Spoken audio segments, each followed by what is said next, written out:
Are you approaching retirement age and wonder what you're going to do now? Or perhaps you want to embrace it and you know exactly what you want to do, but you're not exactly sure how to do it. Stay tuned for some great tips. My name is Linda G. Robert. I am your Back in the Groove Again coach, and I'm here to help you live your best life now so you can love what you do. So you want to embrace this change in your life? Let's get started.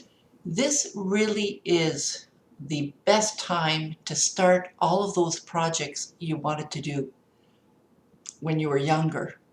But the first thing you want to keep in mind is, are you still interested in doing those things? So spend some time reassessing your interests. They might have changed. Reassessing those old projects. They might be too old for you. And if they're too old, forget it. Just move on and discover new things. Discover new interests and discover new projects that you're to is to take advantage of some of the time that you have to think about all of the things that you've accomplished in your life. You know, when I look back and I look at my early teaching years and I look at the years of experience that I've done in employment consulting, and then of course when I started my own business, when I look back at all of those things, all the webinars that I've developed, all the skills that I've learned, it makes me realize that I've had a full life. It isn't over yet, that's for sure, but it's a great opportunity right now to think about everything that you've accomplished and what else you want to do. It's a perfect time to think, well, I've done that, I've done this. Now, what do I really, really want to do for the next several years of my life? It's a great time to reflect. And if you're afraid of changing, if you're afraid of this new phase in your life, couple of tips for you. I know that when we get to be a certain age, maybe we've even retired, we're not used to the same routine anymore because maybe all of a sudden we have nothing to do. We've lost our friends.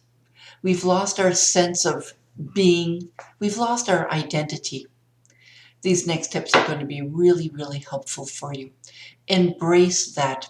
Embrace and recognize that, okay, you might be a little bit afraid of change, and that's okay. And then after that, what I suggest is that you think of one thing you're willing to change.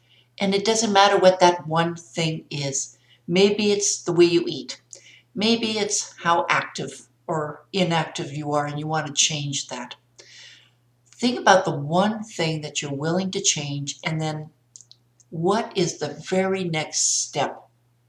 So for example, if it's you want to walk more, well, maybe it's you need to buy a new pair of running shoes and that'll motivate you. Or if it's to change the way you eat, maybe it's looking at the ingredients in the products that you're buying now at the grocery store. That'll be a start. Whatever it is that you've decide on one thing to start with, and then slow, actionable steps to get you there. For today is to reward yourself. So a few things. You want to look back over the last few months of when you started that change and take a look at the progress that you've made, even if it was the tiniest step. It doesn't matter.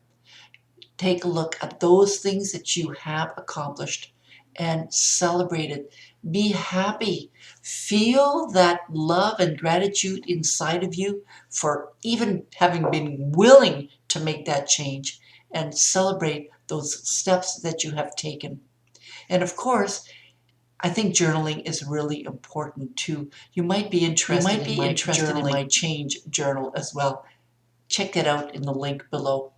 And of course, for more great videos, don't forget to subscribe to my channel as well. This is Linda G. Robert, your Back in the Groove Again coach, helping you live your best life right now so you can love what you do. Bye now.